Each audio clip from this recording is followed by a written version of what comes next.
Un chef de corps dans une situation délicate. Depuis hier soir, il est privé de ses brigades d'intervention. Tous ses membres se sont déclarés en arrêt maladie couverts par un certificat médical.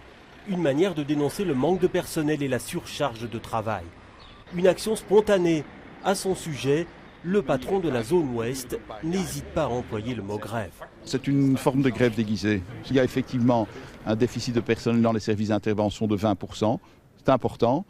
Le plan Canal, les 50 personnes ne sont toujours pas là. Ils ont été là à un certain moment, puis ils sont repartis, ils sont à 34. Donc je comprends les attentes du personnel. Je vais prendre officiellement connaissance des doléances, mais la façon de faire n'est pas très sérieuse. Conséquence sur le terrain, ce sont les policiers de quartier qui ont dû assurer les interventions. Sans conséquence sur les services à la population, nous assure-t-on. Les syndicats, mis devant le fait accompli, disent comprendre les raisons de la colère.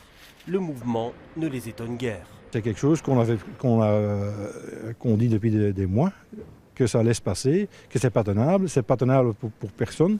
Et si on vous demande demain de travailler 2 ou 3 mois d'affilée sans un jour de repos, ou des semaines et des semaines, jour, nuit, week-end, sans un jour de repos, vous n'allez pas tenir des mois et des mois non plus. Interpellé, le ministre de l'Intérieur Yann Bonne dit faire ce qu'il peut pour la zone.